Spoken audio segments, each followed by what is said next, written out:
This video is audio content only. It does not contain any video footage or images. If you are expecting visual content, please be aware. This is intentionally provided in an audio-only format. We recommend listening to the audio rather than watching the screen. Thank you for your understanding. Welcome to Kaidan 15. Tonight, we step into the spaces where the light fails and old debts come due. These are accounts of life lived on borrowed time, of mountain bargains and hollowed-out towns where the shadows have teeth.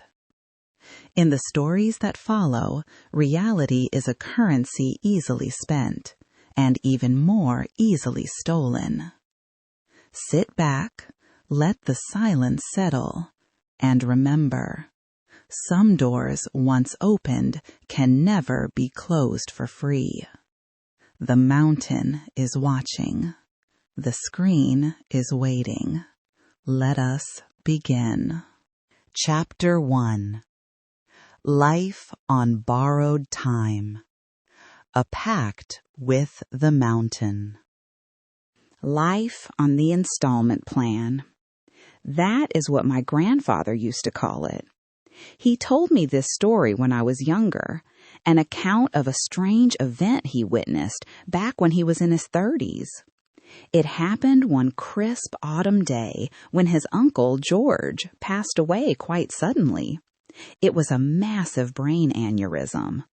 George was a logger by trade, a man who spent his days deep in the timber, but they found him collapsed on the side of a dirt road leading up into the hills. He always worked alone, and since that stretch of road didn't get much traffic, it was a long time before anyone spotted him. By then, it was too late. When the news reached my grandfather, he dropped his tools in the field and rushed over to help with the wake. These days, everyone goes to a funeral parlor, but back then, in our neck of the woods, we brought the deceased home. The family and the neighbors would handle everything themselves.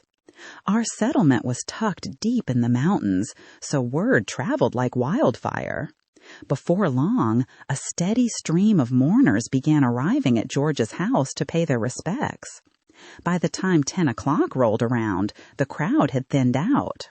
My grandfather and a few other relatives were sitting in the parlor adjacent to the room where George lay, nursing some whiskey and sharing stories. They were all saying the same thing. George was 50, and he'd finally really mastered the craft of timbering.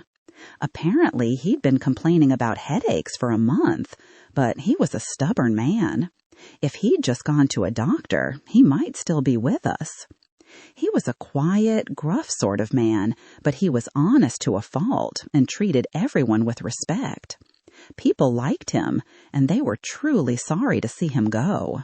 A heavy silence fell over the room as everyone ran out of words. Then the front door rattled and creaked open. A raspy, ancient voice drifted in from the entryway. "Is anyone home?" A woman who had been sitting in the living room went to see who it was. After a moment, she poked her head back into the parlor. "There is a man here asking to see George. He says he was an acquaintance." My grandfather's father, Arthur, was the eldest there, so he stood up and headed to the door. The rest of the men, including my grandfather, followed close behind. When they saw the man standing in the foyer, they all froze. He looked to be somewhere between 70 and 80 years old. His skin was a dark, weathered red, and he had a scraggly white beard that grew wild under his nose and across his chin. He wore a heavy, ochre-colored work jacket over a dingy white undershirt and a thick wool wrap around his waist. His trousers were wide and the same muddy yellow color as his coat, and on his head sat a floppy, dark brown wool cap. As he saw the group approaching, he tipped his cap slightly. "I heard George passed on," he said. "I came as fast as I could. Mind if I have a look at him?" Arthur looked the stranger up and down, his eyes narrowed with suspicion. "And how exactly did you know George? Who are you, anyway?" The old man scratched his chin vigorously, and a shower of white, flaky skin fell from his beard like snow. "Well, you could say we were work partners. We saw each other quite a bit up in the timber." My grandfather said the man looked so disheveled and strange that they almost turned him away on the spot, but they didn't want to be disrespectful to someone George might have known professionally. Arthur sighed and stepped aside, gesturing for the man to come in. "Much obliged," the man said. He kicked off his heavy wooden-soled boots with a loud thud, leaving them scattered messily on the floor instead of setting them aside.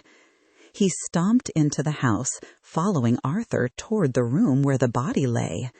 As he passed, my grandfather had to turn his head away. The man reeked of stale sweat and a pungent, musky scent like a wild animal. My grandfather felt a surge of irritation. He knew the visit was unexpected, but the man could have at least cleaned himself up a little before coming to a house of mourning. When they reached the casket, the man sat down right by George's head. He leaned in close, staring intently at George's pale face. "George, you promised you'd come back and settle up," the man muttered. "Why'd you go and die before the debt was paid? That wasn't the deal." A murmur of unease rippled through the relatives. George's widow, Martha, stepped forward.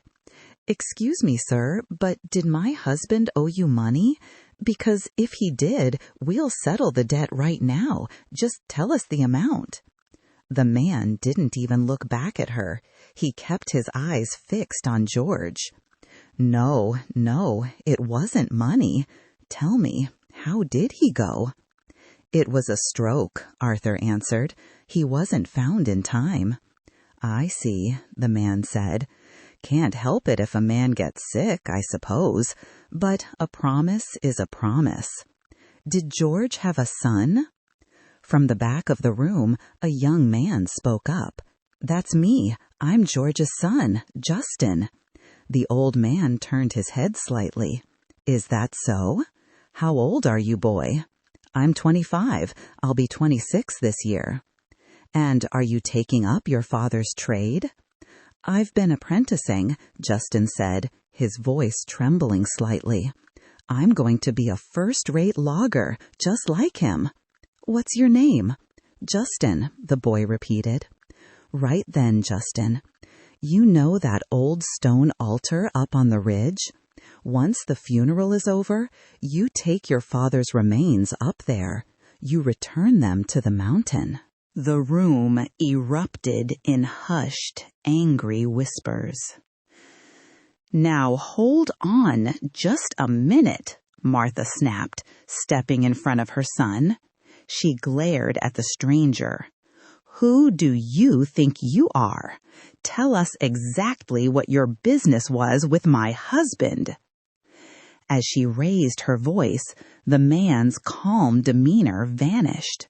His face began to flush a deep, angry crimson, and his features twisted into something terrifying, something that didn't look entirely human. He looked like a demon out of an old storybook. Arthur, sensing the sudden shift in the air, stepped in quickly. "We understand," he said, his voice urgent. "As soon as the service is over, we will bring George's remains back to the ridge. Please calm yourself." As soon as Arthur spoke, the man's face smoothed over, returning to its previous weathered calm. He turned back to George, reached into a coarse burlap sack he was carrying, and pulled something out. He placed it gently by George's pillow. My grandfather and the others leaned in to see what it was. It was a wild mountain persimmon, massive and dark, almost overripe. "The road home is a long one," the man whispered. "Eat this while you walk. You did good work for the mountain, George. I won't forget what you did for us. Now, get some rest." He stood up, turned around, and gave Arthur a short, stiff nod. "Sorry for the ruckus, Elder. I'll be taking my leave now." He stomped back down the hallway, his heavy footsteps echoing, and shoved his feet into his boots. Arthur followed him all the way to the porch. "Please forgive our rudeness," Arthur said, bowing his head deeply. The man gave a dismissive wave of his hand. "Don't worry about it. I'll be seeing you." He looked back at Justin one last time with a wide, unsettling grin, and then he vanished into the night. "Someone go after him," Martha cried. "No," Arthur said, stopping her. "Let him go." He turned to the family, his face pale. "That wasn't a man from any town I know. That was something from the mountain. A spirit, a guardian, I don't know. But remember when George was 30? Remember when he tumbled off that sheer cliff into the gorge?" Everyone in the room nodded. It had been a local miracle. George had fallen 100 feet onto jagged rocks, yet he'd walked back into town without a single scratch on him, except for the fact that he'd lost 3 fingers on his left hand. He'd always claimed he couldn't remember how it happened. "I always wondered about that," Arthur whispered. "How a man falls that far and stays so whole. And why it cost him exactly 3 fingers, clean as a whistle. I don't think George was supposed to survive that day. I think that thing we just saw saved him, and it took those fingers as a down payment. George took care of the woods. He looked after the mountain, and I think the mountain took a liking to him. It was life on credit, and tonight the collector came to pick up the balance." When Arthur finished speaking, the house was deathly silent. No one dared to say a word. After the funeral was over, Arthur and Justin took George's ashes back up into the high timber, to the old stone altar on the ridge. Nobody knows exactly where that altar is anymore, or what happened to the remains. But to this day, George's descendants still work the timber in those mountains, and they always make sure to leave a little something behind for the woods. Chapter 2. The Road Back from the Void. Shadows of the Ghost Town. The drive back from a haunt. I was 18 when I first got my license, and back then I spent almost every night tearing around with 3 guys I'd met in driver's ed, Alex, Ben, and Chris. We were obsessed with urban legends and local haunts. We hit every spot in the county: abandoned hospitals, boarded up factories, that old water tower where the kids supposedly fell. You name it, we'd been there. By late August, right as the summer heat was starting to break, we'd run out of places to go. We were bored out of our minds until Ben, who was the biggest horror nut of the 4 of us, came to us with a new lead. He told us about a place a few hours out, a stretch of mountain road leading toward a place called Miller's Hollow. There was a tunnel there, he said, that the locals called the Gateway. According to a friend of his from college who grew up in that area, people believed the tunnel was a bridge between our world and the next. None of us were particularly dying to make a 4-hour round trip, but we had nothing better to do. We figured it would at least be a good way to kill an evening. So, the next night around 10, we piled into Ben's SUV and headed for the hills. The GPS said it would take 2 hours, but with the roads empty, we figured we could make it in 90 minutes, even if we took our time and stopped at a gas station for snacks. We must have lingered too long at the station, because by the time we reached the approach to the tunnel, it was well past midnight. Ben slowed the car as we neared the entrance. When the headlights hit it, we all went quiet. It didn't look like a modern tunnel. It looked like a jagged, prehistoric wound in the side of the mountain, a rough-hewn cave that had been forced through the rock just enough to let a car pass. There were no lights inside, just a yawning, absolute blackness. Chris leaned forward from the passenger seat, staring into the dark. He muttered that it looked a lot worse than he'd expected. I agreed. It looked less like a road and more like a mouth waiting to swallow us. I asked Ben if people actually still used the thing. He glanced at me in the rearview mirror and said he assumed so, since it was the only way into the hollow, unless you wanted to hike over the ridge or drive 50 miles out of your way. Alex, who was sitting next to me in the back, leaned between the front seats and pointed. He told Ben there was no way people were still using it, and told him to look closer. Ben grumbled and eased the car forward, flicking on his high beams. The light cut deeper into the tunnel, revealing a nightmare of neglect. Brackish water was seeping from the ceiling, forming deep, stagnant pools on the uneven floor. Chunks of rock had fallen from the jagged roof, littering the path. It looked like a death trap. Chris told Ben that this wasn't a ghost story anymore. It was a structural hazard. Ben just scratched his head and told us to relax. He said we were just going to go in a little way. Ignoring our protests, he rolled the car into the mouth of the tunnel. Now, the legend of this place was a classic, the kind of thing you hear about every haunted tunnel in America. You were supposed to drive to the center, honk the horn, cut the lights, kill the engine, and wait. We'd done the same routine at a dozen other spots, and nothing had ever happened. I didn't expect this to be any different. I figured Ben just wanted to say we'd done it. Once the car was fully engulfed by the tunnel, Ben honked the horn. The sound echoed flatly against the wet stone. Then he killed the lights and killed the engine. Total darkness slammed into us. Chris started complaining immediately, telling Ben to get us out of there before a rock crushed the roof. Ben just laughed and told him not to be a coward. Suddenly, the power window on Chris's side started to slide down. In the pitch black, Chris let out a muffled yelp, and I could hear him frantically clicking the window switch.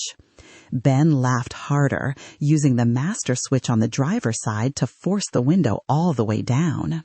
He asked Chris if he was really that scared. Alex cut him off. He told us all to be quiet. We went silent.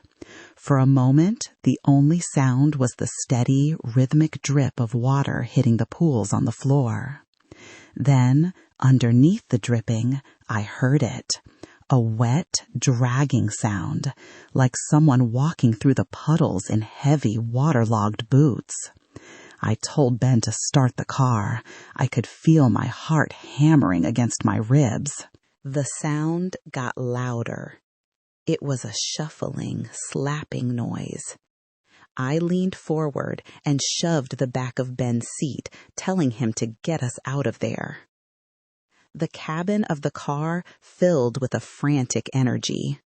I heard Ben fumbling with the ignition, the metallic clack, clack, clack of the key turning, but the engine wouldn't catch. He started panicking, saying the key wouldn't turn. Alex yelled at him to just get the lights on. When the high beams cut through the dark again, we all froze.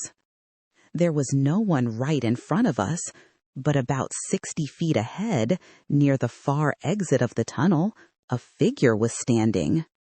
It looked like a man in tattered work clothes, heavy overalls, and a ragged cloth tied around his head like an old-fashioned farmer. He was just standing there, perfectly still. Ben reached for the door handle, thinking it was just a local coming to see what the noise was. Alex shouted at him to stay in the car. He pointed out that no one would be out here farming in the middle of the night, and the village was miles away. As we watched, more figures began to step out from the shadows behind the first man. They were all dressed the same way, drab, old-fashioned work clothes, their faces obscured by the gloom. There were 5, then 10, then more, just filing out of the darkness and standing there, staring at us. Ben was losing it, twisting the key over and over. I realized what was wrong and screamed at him that the steering lock was on. He grabbed the wheel, yanked it hard to the side, and turned the key. The engine roared to life. He didn't even bother shifting into drive. He slammed it into reverse and floored it, flying out of the tunnel backward. He spun the SUV around in a spray of gravel and tore down the mountain road as fast as the tires would take us. Once we were a few miles away, Chris started babbling with nervous excitement. He said he'd never seen anything like that he couldn't tell if they were ghosts or just some creepy cult. He kept talking, trying to process the adrenaline, but Ben was dead silent. Chris started teasing him, asking if he was still in shock. We all started laughing, trying to break the tension, but Ben didn't make a sound. He was driving way too fast for a winding mountain road. Alex told him to slow down, saying we were safe and there was no point in getting into a wreck. Ben didn't respond. He just accelerating. I was sitting directly behind him, and that's when I felt the cold chill crawl up my spine. I looked up at the rearview mirror. Ben wasn't looking at the road. He was staring into the mirror, his eyes locked onto mine. He wasn't blinking. He was just watching me with this blank, hollow expression. I couldn't look away. My breath started coming in short, ragged gasps, and sweat broke out across my forehead. And then, as I watched his face in the mirror, his eyes began to change. His pupils slowly, impossibly, began to drift apart. They slid toward the outer corners of his eyes, moving independently of each other until they were pressed against the edges of his sockets. I couldn't even scream. Just as his eyes reached the corners, Chris reached over and slammed his hand onto Ben's shoulder, yelling at him to snap out of it. Ben gasped, his head jerking forward. He slammed on the brakes, and the SUV skidded to a halt on the shoulder of the road. He blinked rapidly, rubbing his eyes, and asked if he'd fallen asleep. Chris told him he was done driving and made him swap seats. Ben complained that his eyes were stinging, but he climbed into the passenger side without another word. We made it back to Ben's place around dawn and crashed there. After that night, the group started to drift apart. Alex got married, Chris started working double shifts, and we just stopped hanging out. It happens. 5 years later, I ran into Chris at a coffee shop in our hometown. We spent an hour catching up, and eventually the conversation turned to the old days. I brought up that night at the tunnel and told him how weird Ben had been acting on the drive back. Chris got quiet. He told me that he and Ben had stayed in touch for a while because they went to the same college. About 2 years after the tunnel incident, Ben had called him out of the blue. He told Chris he was dropping out of school because he'd found a job in Miller's Hollow. Chris was confused and asked him what he was talking about. Ben told him he'd been going back to that village every weekend. He said the people there were incredible, that they treated him like family and threw him feasts every time he arrived. He said the village had just been rebuilt with state-of-the-art facilities, and they'd offered him a high-paying job. Chris tried to tell him he was crazy, but Ben just ran off. Chris knew something Ben didn't. He'd looked into it after that night. The friend who had told Ben about the tunnel, no one by that name had ever attended their university. And Miller's Hollow?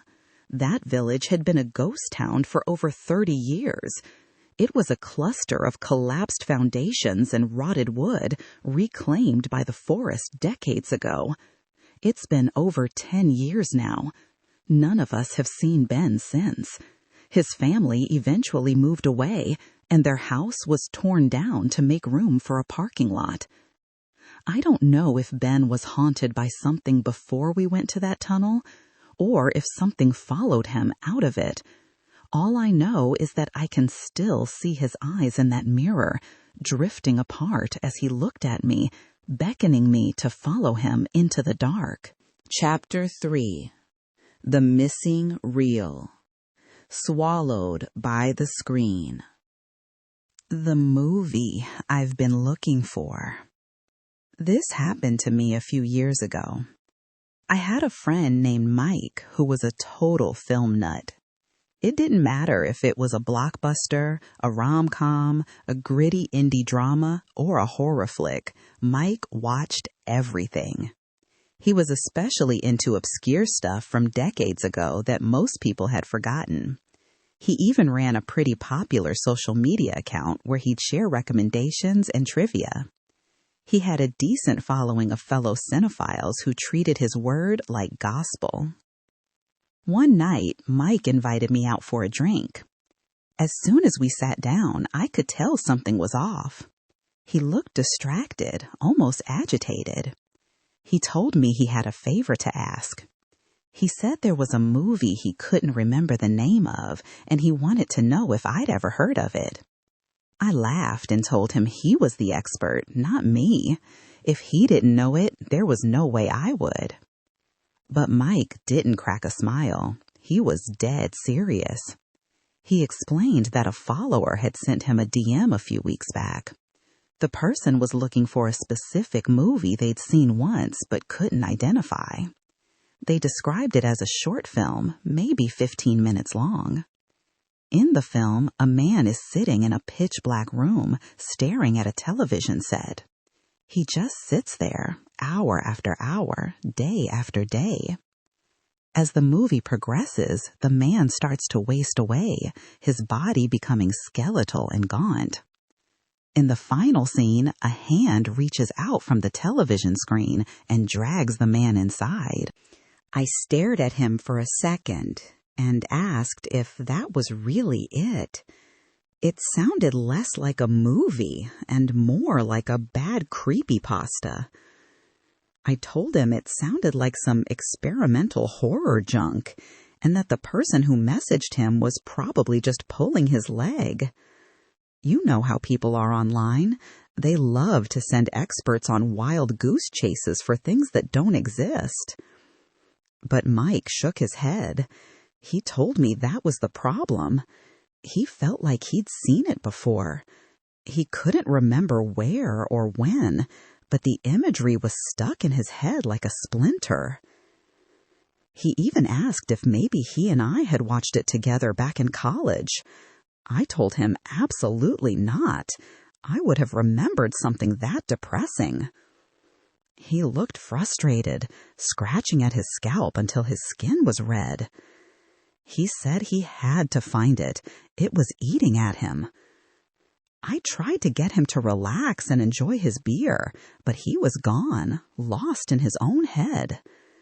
We ended up cutting the night short because he couldn't talk about anything else. Over the next few weeks, Mike became obsessed. He started texting me constantly.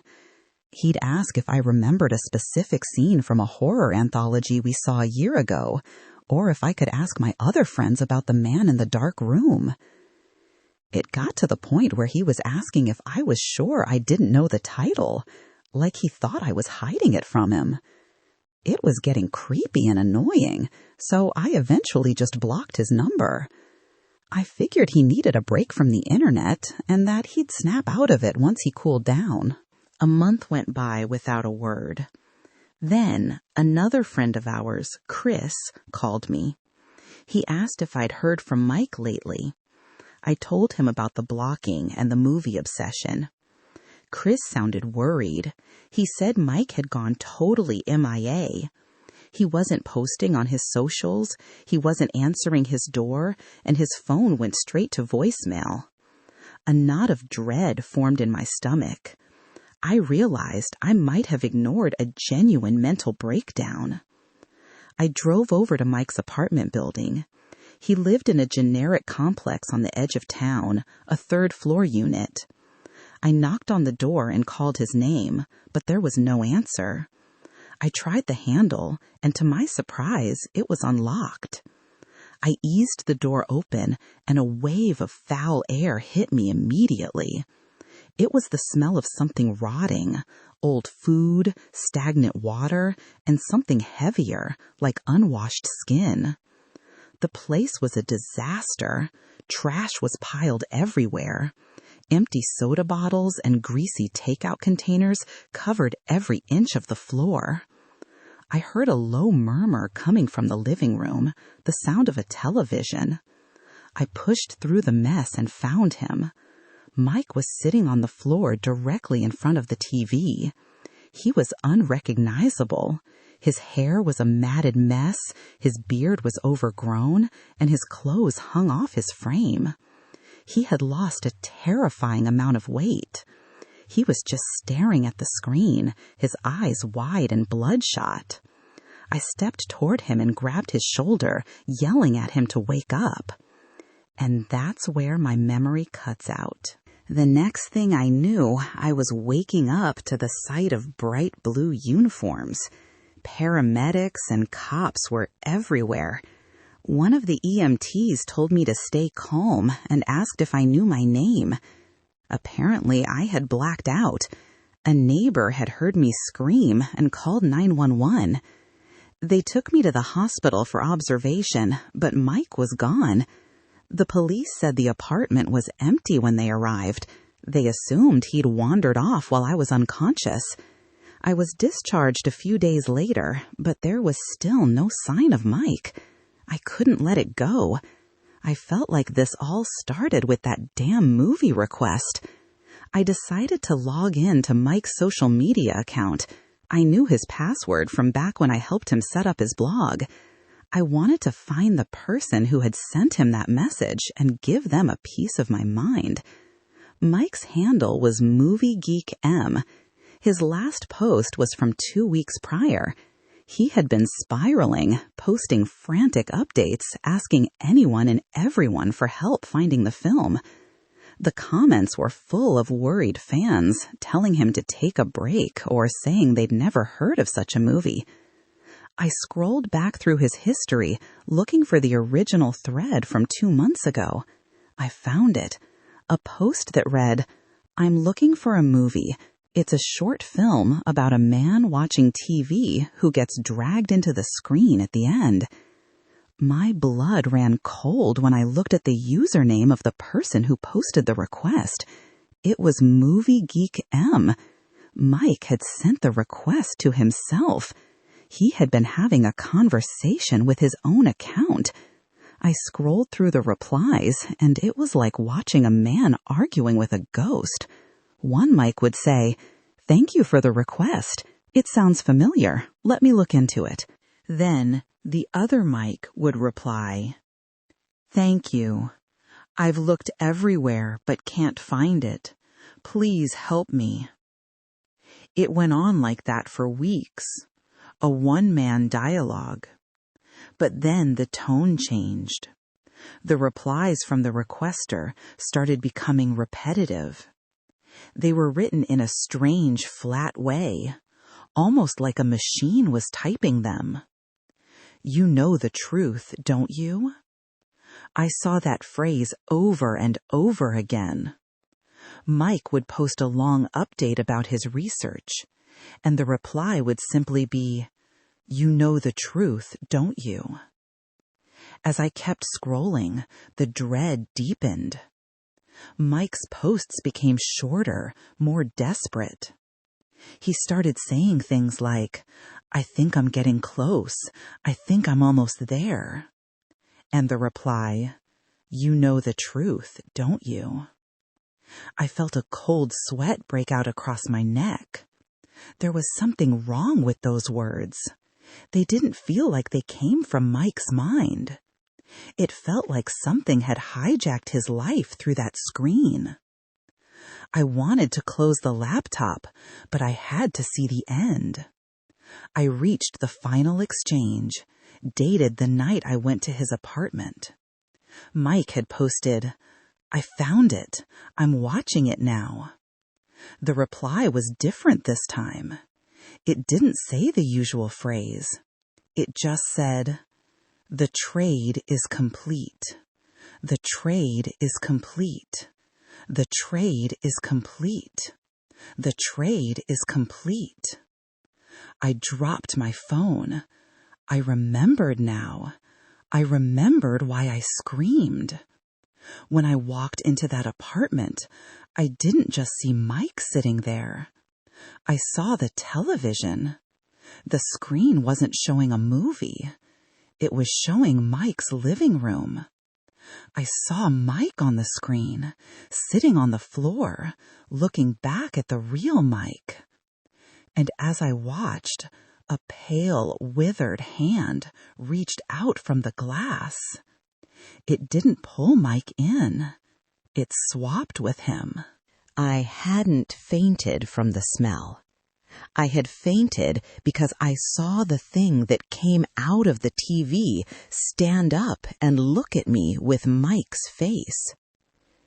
I sat there in the silence of my own home, my heart hammering against my ribs. I tried to tell myself it was a hallucination, a trick of the light and the trauma. But then I heard a floorboard creak behind me. A voice drifted through the room.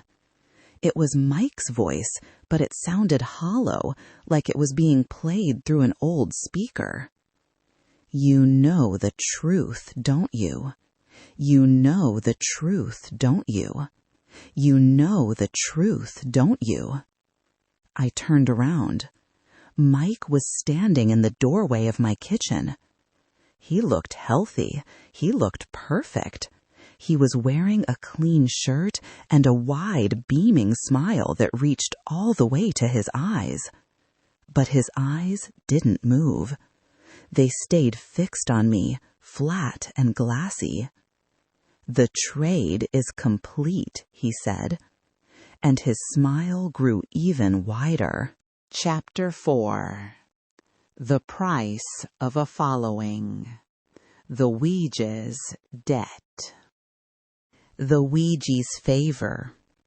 Back in middle school, everyone was obsessed with the Ouija board. A few of my classmates who were into the paranormal would huddle together after school, asking the board all sorts of mindless questions. I wasn't exactly a believer, but I ended up joining them a few times just to kill time. One afternoon, a group of us, including a guy named Tyler, sat around the board in a quiet classroom. Tyler leaned in and asked the question that was clearly at the front of his mind. "Spirit, will my website ever become famous?" At the time, Tyler was running one of those personal blogs that were popular back then. I checked it out once or twice, but it was just the usual boring stuff. A basic bio, some daily rants, and a few blurry photos. There wasn't anything on there that suggested it was going to be the next big thing. As soon as he asked, the planchette started to slide across the board, slowly but surely landing on yes. It was obvious Tyler was the one pushing it, but he didn't care. "Look at that," he shouted, grinning ear to ear. "It says I'm going to be huge." I remember thinking to myself that even if he did get famous, it would probably just be among our small circle of friends. We finished the session without anything weird happening and headed home. About 2 weeks later, I was sitting in the cafeteria eating lunch when Tyler came over, looking like he'd won the lottery. "Man, you won't believe it," he said, sliding into the seat across from me. "My family just got a new dog, and I started posting pictures of him on the site. The traffic is insane. I'm getting emails from people all over the country saying how cute he is. I'm thinking about setting up a message board so everyone can talk to each other. I think I'm going to pivot the whole site to be about pets. The board was right, man. It really knew." I didn't really buy the supernatural connection, but I was happy for him. Over the next few months, Tyler wouldn't stop talking about his stats. Every time I saw him in the hall, he had a new update. As soon as he launched the message board, the people who had been emailing him flooded the site. He added a live chat room, and it was packed every night with people talking about their own pets. He told me it was so successful that he'd convinced his parents to let him get a second dog. I eventually pulled up the site to see what all the fuss was about, and I had to admit, the guy had become a local celebrity in the pet world. The engagement was off the charts. I felt a twinge of jealousy, honestly. It made me wonder if that afternoon with the Ouija board had actually been real. Then came graduation. I went to a different high school than Tyler, and we completely lost touch. I ended up moving out of state for college and then for work. And as the years rolled by, memories of Tyler and his famous dog blog faded into the back of my mind. Just yesterday, I finally made it back to my hometown. I'd heard through the grapevine that our old class was holding a reunion, and a friend of a friend made sure I got the invite. The party was great. It was genuinely good to see old faces and catch up with my former teachers. But as I looked around the room, I realized Tyler was nowhere to be found. I figured he was just busy or couldn't make the trip, but I was curious, so I tracked down an old friend named Kevin. "Hey, have you seen Tyler around tonight?" I asked. Kevin's eyes widened for a split second, a look of pure shock crossing his face before it settled into a grim sort of understanding. "Oh, right. You went to school in the city, didn't you?" He gestured toward the door leading to the outdoor smoking patio. "Come on, let's step outside."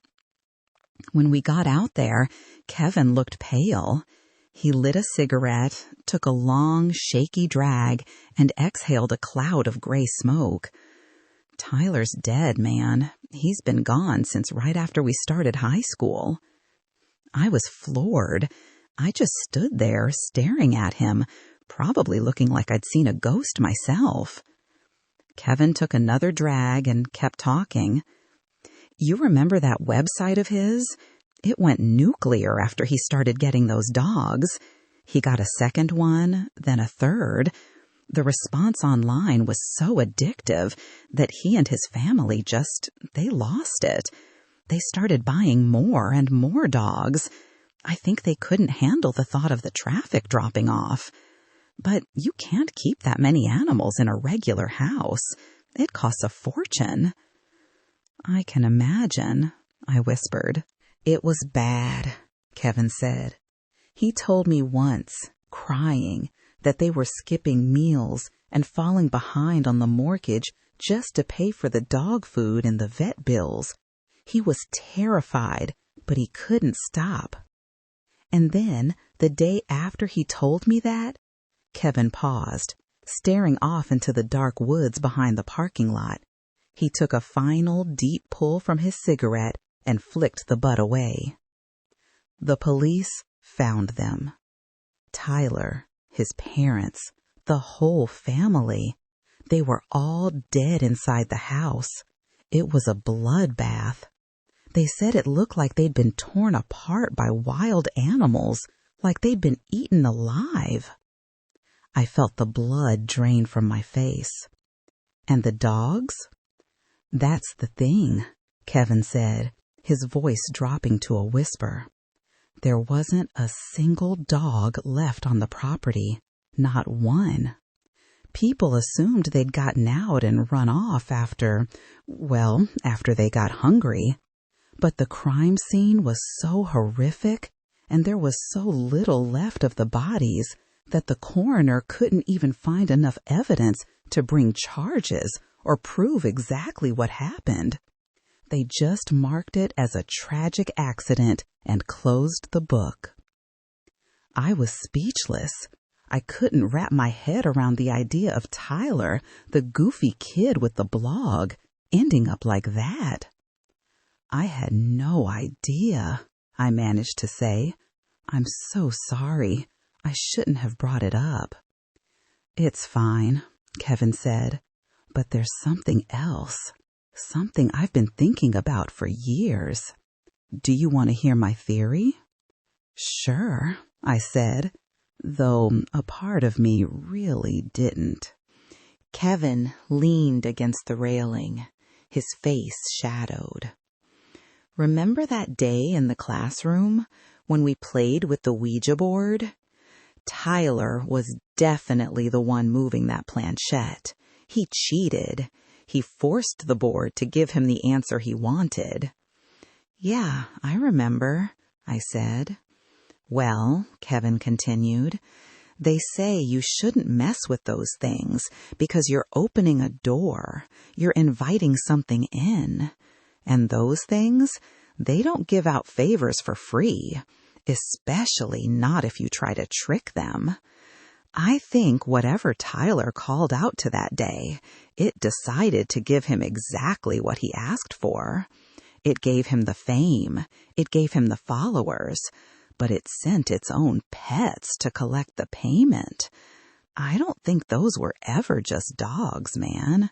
I think they were something else entirely, just waiting for the family to run out of resources so they could finally feast. We like to believe the world is a series of simple transactions. Effort for reward, time for memory. But as these stories suggest, there are deeper ledgers being kept in the places we rarely care to look. Whether it is a mountain ridge, a flickering screen, or a simple wooden board, something is always watching the balance. We think we are the masters of our ambitions, yet we often find ourselves becoming the currency instead. Thank you for joining me. Tonight, as you turn off the lights, listen to the house settling around you.